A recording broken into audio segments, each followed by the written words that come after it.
Let us open our Bible on Psalms 50, verse 23. Praise the Lord. Whoso offereth praise glorifieth me, and to him that ordereth his conversation aright will I show the salvation of God. Yes.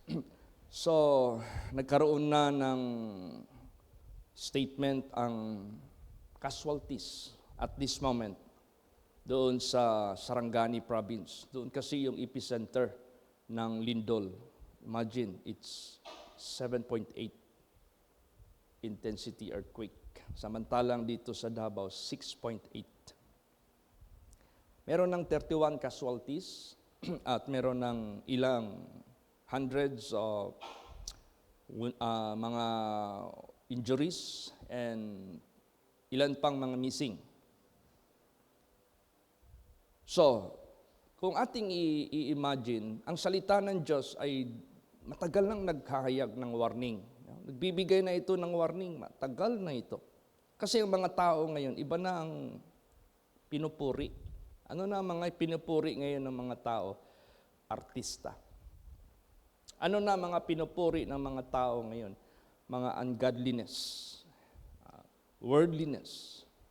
Kasi maraming mga performers ngayon sa sanglibutang ito that does not point to God, to be glorified and to be praised, but to be praised sa kanilang mga entertainment na worldliness. O mga tao, kung imbitahin mo yan makinig ng Word of God, hindi na yan magpunta. Imbitahin mo yan mag-disco, magpunta yan. Imbitahin mo yan makinig ng Word of God, hindi yan magpunta.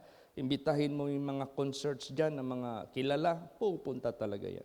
So, kaya ito'y isang pagyanig ng Diyos sa mga tao, lalo't na sa ating lugar at sa buong mundo.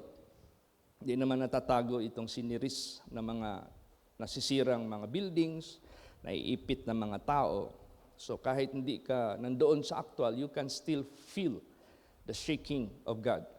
So sinabi dito, whoso offereth praise glorifieth me. Mga tao hindi na nag-o-offer ng praise sa Panginoon. Sa iba na. To him that ordereth conversation, ang mga tao, wala na, garapal na. Garapal na ang immoralities, garapal na ang drunkenness, garapal na kahit paman ang ungodliness. Wala na. Yung conversation ng mga tao, it's out of order already. What do you mean out of order? It is no longer in line with the Word of God, with the righteousness of God, with the statutes of God. I show the salvation of God. See, nagbibigay ang Diyos ng warning. Purihin nyo na ang Panginoon, hindi ang masanglibutang kapurihan.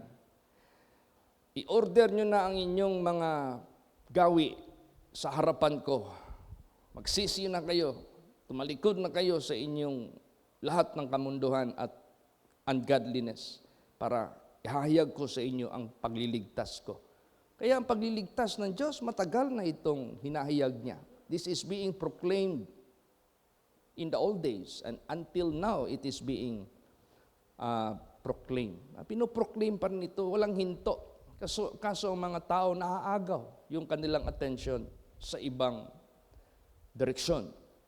Kaya ang mga anak ng Diyos, ipanatili natin ang ating gawi na nag-o-offer tayo ng kapurihan, nag-o-offer tayo ng pag-glorify sa ating Panginoong Diyos at hindi na natin hinihiwalayan ang ating conversation sa kabanalan. Patuloy natin ito kasi sabi, nagkwento-kwentuhan kami ng asawa ko sa kwarto namin.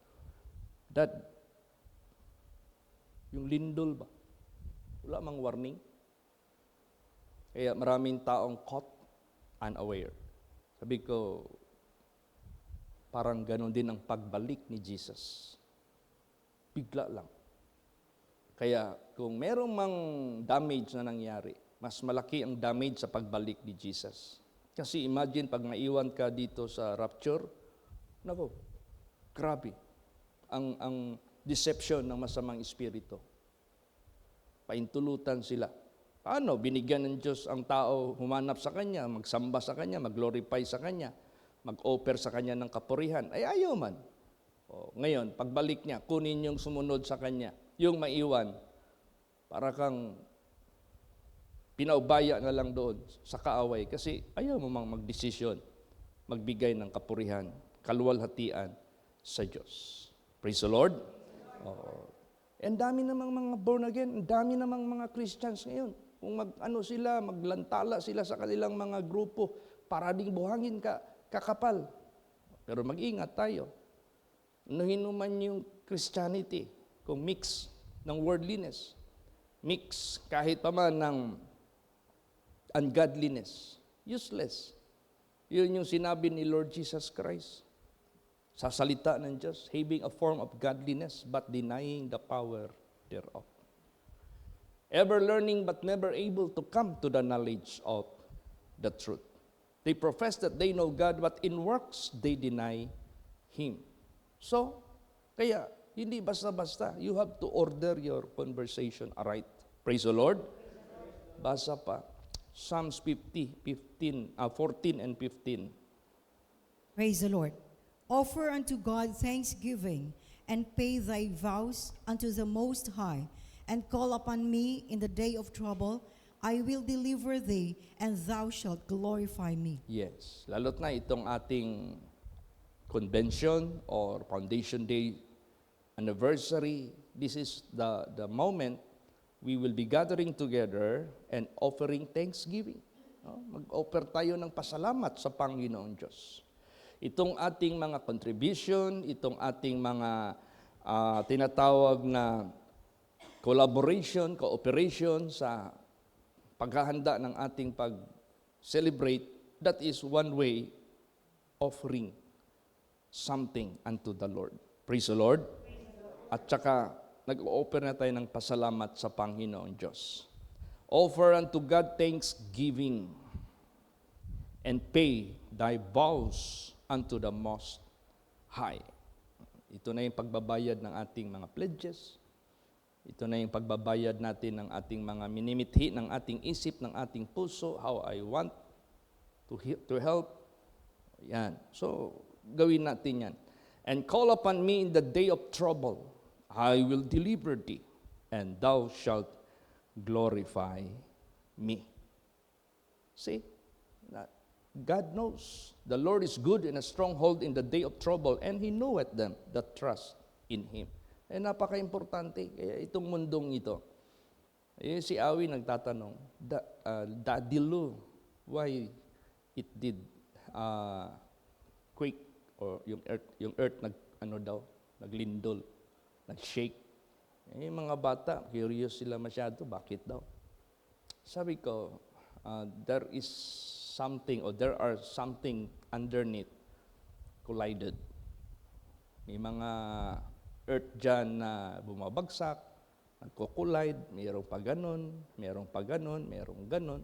So, dahil sa laki ng object dyan sa ilalim, kaya niyang yanigin ang isang lugar.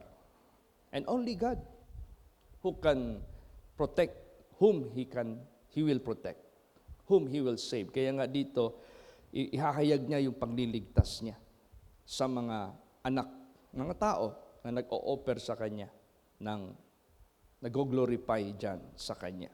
Kaya, huwag nating hintuan yung ating pagbibigay, glorify, pagbibigay ng glory sa ating Panginoong Diyos. Kasi, in time of trouble, pagtawag mo sa Kanya, naka-focus ka agad sa inyo yung pagliligtas ng Diyos. Praise the Lord. At saka ang pagbalik ng ating Panginoong Hesus Kristo. This is not just a most awaited moment of all faithful children of God. But in the other side, this is the most gloomy day. Kaya nga sinabi diyan, woe unto you that desireth the day of the Lord, for what is it for you, the day of the Lord? It is not light, it is gloomy. So, ibig sabihin yan, sa isang side ng mga children who are faithful and giving glory and honor, praise God sa buhay nila, ang pagbalik ni Jesus, it is the most awaited moment na inaasam-asam mo. But sa kabilang side, na hindi prepared, hindi sincere, hindi loyal, hindi honest sa Diyos na buhay, anong sinabi dyan? What it is for you, the day of the Lord. Ano ang para sa inyo? It is not light, it is not brightness, but it is gloomy day, it is darkness. Kaya, sa buhay natin, let us not stop glorifying God. Let us not stop offering thanks to God. Praise to God. Praise the Lord. Huwag tayo maghinto niyan. Patuloy natin yung gagawin. Now, how do we do that? In every service, we got song to sing. Ano man yung mensahe dyan na binibigay sa atin, do it by heart. No? Sing it by heart. Sing it with all the sincerity. Yan, you are praising God. Kaya, lalo't na yung mitakot tayo sa Panginoong Diyos. Praise the Lord. Yan ang pinaka-importante sa dyan. Basahin natin Psalms 22, verse 23. Praise the Lord. Ye that fear the Lord, praise Him. And all ye the seed of Jacob, glorify Him. And fear Him, all ye the seed of Israel. Yes. Itong ye that fear the Lord, this is in general. Whether you are as children of Jacob or Israelite, or you belong to the Gentiles. But this is for everyone who fear the Lord. Ye that fear the Lord, praise Him. All ye that seed of Jacob, glorify Him and fear Him. All ye that ye the seed of Israel. Na ano kasi ito para bang nagkaroon ng division ang Israelite or Israel tsaka Gentiles. Bakit? Nauna kasi ang pagliligtas ng Diyos sa Israel. But God also included the Gentiles. So ang importante dyan, whether you are a Gentile or whether you are non-Jew, hindi ka kasama sa kadugo ng mga Hudiyo, never mind. Just fear the Lord. Praise the Lord. Matakot ka lang sa Panginoon. Now, whether you are a Jew indeed, but wala ka naman takot sa Panginoong Diyos. Wala rin. Hindi ulang silbi rin yan. Mapapahamak ka rin. Kaya nga sinabi dyan, because of their unbelief, they were broken off. Because of the faith of the Gentiles, they were grafted in. But be not high-minded, but fear God. Praise the Lord. O kaya, palaala sa ating buhay na Diyos. Kaya itong ating anniversary celebration, this is how we offer praise and thanksgiving to God and glorifying God. At saka, ang pagliligtas ng Diyos, this is being open to all nations, to all people of the world. It is only how you do it. Sa atin na lang yan, paano natin ginagawa yan. Basahin natin yan. Psalms 86 verse 9. Praise the Lord. All nations whom thou hast made shall come and worship before thee, O Lord, and shall glorify thy name. Yan. All nations whom thou hast made shall come and worship before thee. How come? They will come and worship Him because someone did preach the Word of God. Because someone did proclaim the gospel of God. Kaya tayo, mga anak ng Diyos, hindi pa tapos yung ating gawain, mission. God will be sending us out to many nations. Papadala pa tayo ng Diyos sa marami pang mga bansa. Kung sino man yung nauna sa atin yan, we might be filling up their ranks. Dami ng mga spiritual leaders sa mundong ito na unti-unti nang namamahinga. Kaya sa buhay natin, patuloy, non-stop yung ating pag-proclaim sa lahat, regardless what nation are they. Walang pipiliin. All nations whom thou hast made, siya yung naglalang ng lahat, shall come and worship before thee, O Lord, and shall glorify thy name. So, napaka-importante. Pag sinabing glorify thy name, it is not only in a such of worshiping, yung tinatawag nilang praise and worship. Pag sinabing glorify thy name. You keep His word. You do His will. Praise the Lord. Iyan ang pinaka-importante. Kaya nga, merong isang book dito sa Bible na kahit ano pang gawing offering, kahit ano pang gawing worship, kahit anong gawing fasting, kahit ano pang gawing sacrifices, useless lahat yan if you do not keep my word. Kaya yan lagi ang tandaan natin. We praise the Lord, we glorify God, at ang pinaka-objective natin is we remain keeping His words. Praise the Lord. Yan ang pinaka-importante sa buhay po natin. Tapos, gawin natin yung buong puso, heartily. Wala nang iba.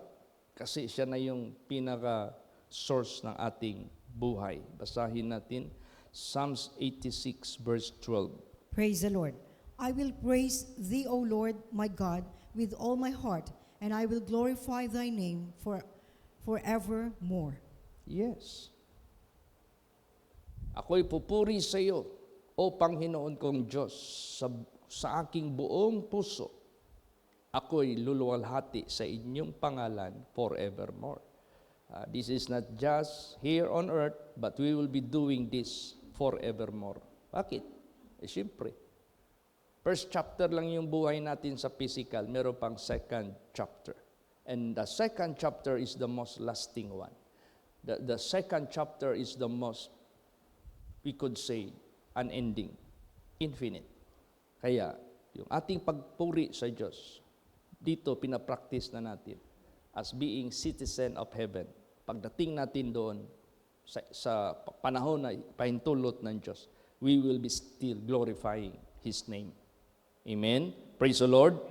Sinasanay na tayo ng ating Panginoong Diyos. Dito pa lamang, pumupuri na tayo sa ating Panginoong Diyos. So, sa buhay natin, ang pinaka-importante, pag sinabing glorifieth me, yun na yung mensahe kanina, yung ino-order mo yung conversation mo, right? Now, how do we make our conversation? You know what conversation? Conversation, this is our manner. Manner. The way you talk, the way you walk, the way you behave. So, paano natin gawin na ang ating conversation aright? Basahin natin. Philippians 1:27. Praise the Lord.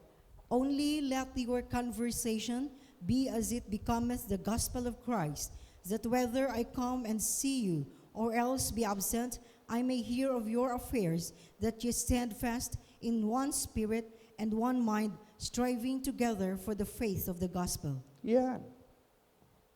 You want to make your conversation right? Ito na. Only let your conversation be as becometh the gospel of Christ, that whether I come and see you, darating man ako dyan, o kaya makita ko kayo saan lugar, or absent man ako, I may hear your affairs, that ye stand fast in one spirit, in one mind, striving together for the faith of the gospel. O, ibig sabihin yan, you do not give up the keeping of His word. Your conversation is always as becometh the gospel of Christ. Nakatuon lagi yung ating mga gawa sa gospel of Christ. Praise the Lord. O, lalot na pag may mga invitation tayo na may birthday celebration, may kasal, mag-ingat tayo sa mga damit ng mga babae. Huwag kayong mataas yung damit nyo, tapos maglabas kayo para kayong mga social dyan sa sanglibutan, ang iksi-iksi ng mga damit, naka-tube-tube ka pa. Ano lang may isip ng mga tao? Praise the Lord. Eh, ang sabi dito, let your light so shine before men, that they may see your good work. We are not going outside to show the world. We are going outside to show Jesus in our life, sa buhay natin. Amen? Kaya yung lahat ng conversation natin, in my presence or in my absence, marinig ko man lang na yung mga affairs ninyo become the gospel of Christ. Ganon ka-importante yung ating obedience sa Diyos. Hindi kay may ma-invitation ng mga social gathering, kasal, ano pa yan, birthday, tapos makita ka agad, nag-iba ka agad yung itsura mo, nakatube ka na, tapos maikli yung palda mo, substandard. Nako, magigrieve ba ang Holy Spirit yan? Praise the Lord. No, hindi maganda yan. Mahulog tayo dyan sa tinatawag na Santa Santita, Corazon Maldita. Santa Santita ka sa loob ng simbahan. Paglabas mo, imbis the more you show the glory of God, magbago yung kulay ng balat mo, hindi na yung kulay ng godliness, kulay na ng worldliness. Kaya mag-ingat tayo. Only, what do you mean only? Don't change it. Only, what do you mean of that? Remain as you are. Praise the Lord. As obedient to the word of God. Only let your conversation be as becometh the gospel of Christ. Paano ka manamit? If you're a woman, you must wear modest. Paano ka mag-groom as a man? You must groom decently. Amen? Praise the Lord. That whether I come and see you, or else be absent, I may hear your affairs, that ye stand fast. O, nandigan ka. Others may not, but you should. Others may never keep the godliness and righteousness and holiness, but you must stand fast. Kailangan magpakatibay ka. In one spirit and one mind, striving together for the faith of the gospel. We are promoting the gospel. We are declaring the gospel. Let it be seen in you. Amen? Praise the Lord. Makita yan sa sarili mo. Ganun po ka-importante. Sa harapan ng Diyos, sino ang i-consider niya na wise? Sa harapan ng Diyos, sino ang i-consider niya na makahanga-hanga sa Kanya? Yung bang adorable. Na pagtingin ng Diyos sa iyo, ang Diyos mapiplease. Pagtingin ng Diyos sa iyo, ang Diyos will be happy. Basahin natin. James 3:13. Praise the Lord. Who is a wise man and endued with knowledge among you? Let him show out of a good conversation his works and meekness of wisdom. Yan. Sino sa inyo ang pantas o matalino? Papunuin siya ng kaalaman sa inyo. Magpakita siya ng magandang conversation. Gawi. Ang kanyang mga gawa merong meekness of wisdom. Amen? Praise the Lord. No, hindi pwede na. Pagdating natin sa labas, para tayo mga arrogante dyan, kung sino tayo dyan. Arrogante, ibig sabihin niya, nagmamaliit ka sa ibang tao, nagmamataas ka, naglalamang ka sa ibang tao. Hindi. Ang gusto ng Diyos yung meekness. Spirit of meekness. Yan yung spirit of Christ. Maraming mga tao ngayon, makagamit lang ng ganito, makakasasakyan lang ng ganyan. Ang taas na ng liig. Dapat sa buhay natin, whatever state we may have, let us remain humble and meek. Praise the Lord. Humble lang. Who is a wise man endued with knowledge among you? Ikaw na nagsasabi marami kang kaalaman, marami kang alam sa Bible, marami ka ng karanasan sa spirituality. Anong ipakita mo? Magpakita ka ng magandang gawi. Ang iyong mga gawa with meekness of wisdom. That is the manifestation of being wise person. Meek and lowly. Amen? Praise the Lord. That is the characteristic of our Lord Jesus Christ. Learn of me, for I am meek and lowly in heart, and ye shall find rest unto your soul. So, kahit saan tayo, ang daming mga events sa sanglibotang ito that we might be invited. Ang daming events sa sanglibotang ito that we might be being, yung niyaya tayo. Merong kasal ngayong July 4, God's will, kasal ni Brother Dip Dip. Nag-schedule na siya kasi matagal ko na siyang ini-encourage. Dep, settle ka na. May trabaho ka na. Yung girlfriend mo, may trabaho na rin. May negosyo ka na. Maliban may trabaho ka, may negosyo ka pa, rent a car. Finally, bigla siya nag-text sa akin, Pastor Chit, save the date. July 4. Sabi ko, saan ang venue? Doon pa rin kang Jemima na venue. O, siyempre, may magsama sa akin. O, kung sino magsama sa akin, be careful kayo sa panamit ninyo. Baka hindi ko kayo angkinin na membro ko pag magpakita kayo ng hindi magandang panagway. Praise the Lord. I cannot introduce you as my member. Baka ikahiya ko kayo. Ang Diyos, kinakahiya ba ng Diyos ang sino mang magpapahiya din sa Kanya?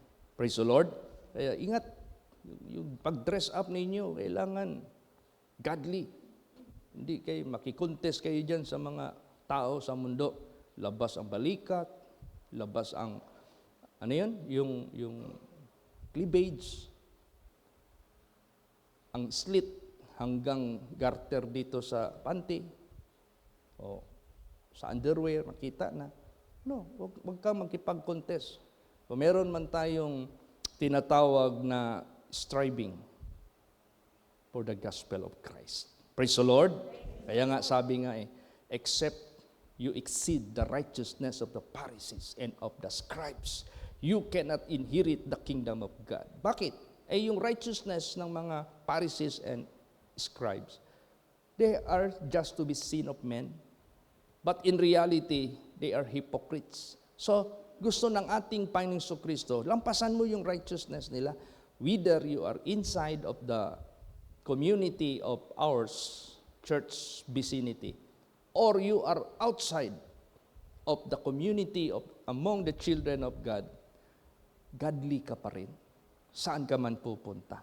So, na-exceed mo yung kanilang righteousness, which is hypocrisy. Sa'yo, wherever you go, as is where is ka, you are still holy and godly. Amen? Praise the Lord. Kasi all manner of conversation natin, it must be pointing to holiness. Basahin natin. 1 Peter 1:15. Praise the Lord. But as he which has called you is holy, so be ye holy in all manner of conversation. Ayan. Ang tumawag sa inyo ay banal. Kaya magpakabanal kayo sa lahat ng uri ng iyong gawi. All manner of conversation. Praise the Lord. All manner of occasion. Either funeralian na service, wedding service, birthday service, Holy Communion service, public service, yung mga krusada natin, wherever you go. Private places, kahit saan ka. Basta all manner of your conversation, it must be holy. Dahil holy yung tumawag po sa atin. We have to establish this in our lives. Kasi ang righteousness ng Diyos never be abolished. Hindi yan ma-abolish. Last verses pakibasa. Isaiah 51:5 and 6. Praise the Lord.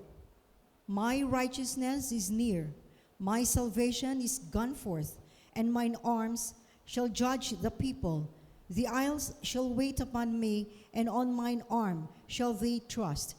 Lift up your eyes to the heavens, and look upon the earth beneath. For the heavens shall vanish away like smoke, and the earth shall wax old like a garment, and they that dwell therein shall die in like manner.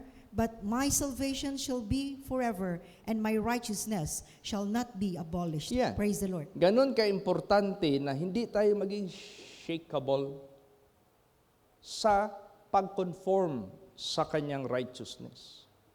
Hindi kayong righteousness ng Diyos na wala na sa buhay mo, you are already conforming to the ways of the world. And remember, the world passeth away, and the lust thereof.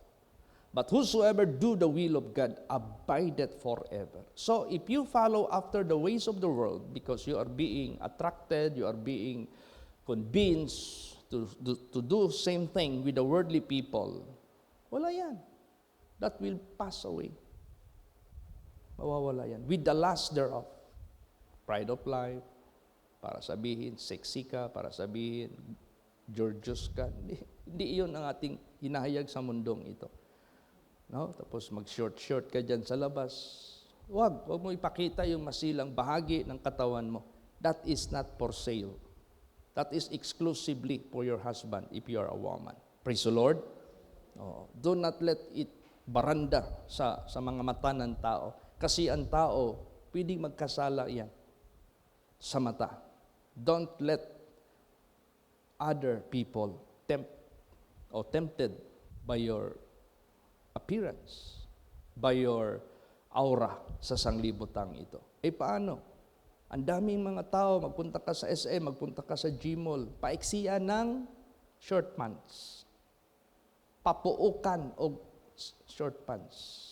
Pakitaan og igot-igot. Palakihan ng varicose veins, kung ano-ano pa dyan. Huwag kang maingganyo dyan. You are not obliged to follow after the ways of the world, but you are obliged to follow after holiness and righteousness. Praise the Lord. Yan, ang gusto ng ating Panginoon Diyos. Hindi para kang chameleon. Alam mo yung chameleon, iba-iba ang kulay.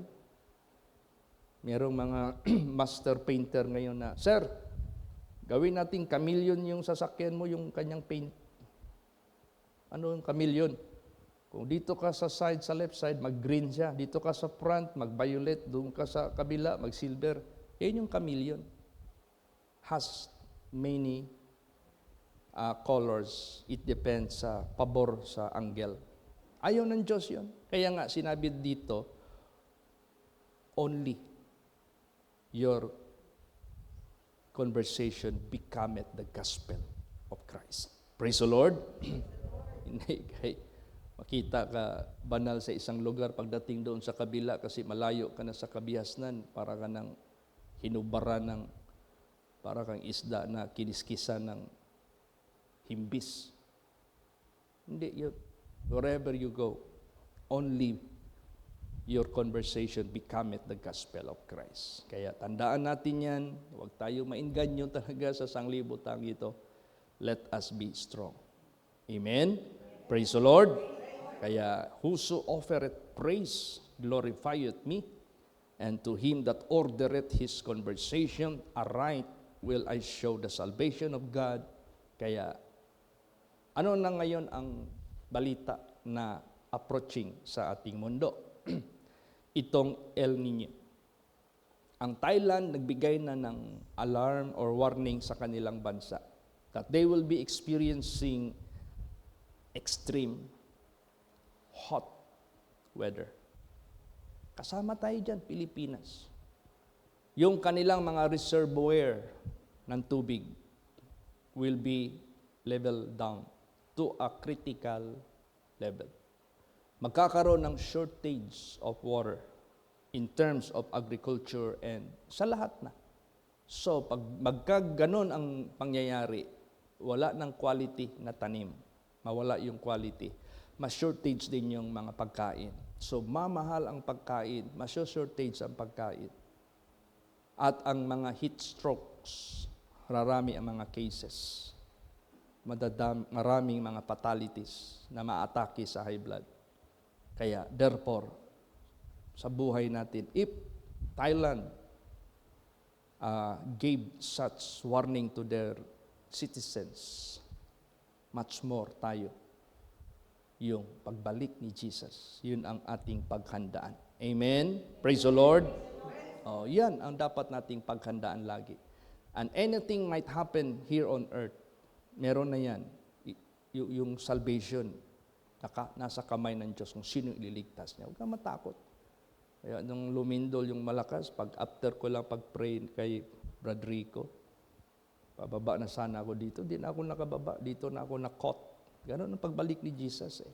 Kung saan ka, doon ka na. Praise the Lord. Basta caught ka lang na handa. O yun, hintay lang ako kung anong susunod na kabanata. To God be the glory. Nangumusta sa akin yung taga-US, si Brother Val Pastor Chit, kumusta kayo dyan? I heard a lot of news in Mindanao. Sabi ko, for God's grace and mercy, we are all okay here. Praise the Lord. So, ang pagliligtas ng Diyos, doon niya ihahayag. Whose conversation aright?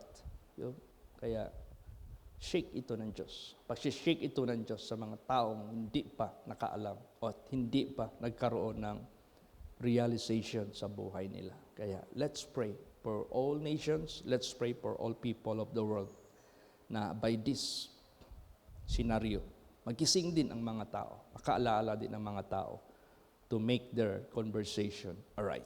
Huminto na sila sa mga bisyo, huminto na sila sa pag-defy sa katotohanan ng Diyos, pag-despise ng gospel, huminto na sila. Baka masintro sila sa epicenter, baka hindi na sila maka-escape. And none can deliver them. Yan ang sinabi ng Diyos. Walang makakaligtas sa inyo pag hindi kayo nakinig sa akin. Mga warning. Praise the Lord. Magsitayo po ang lahat.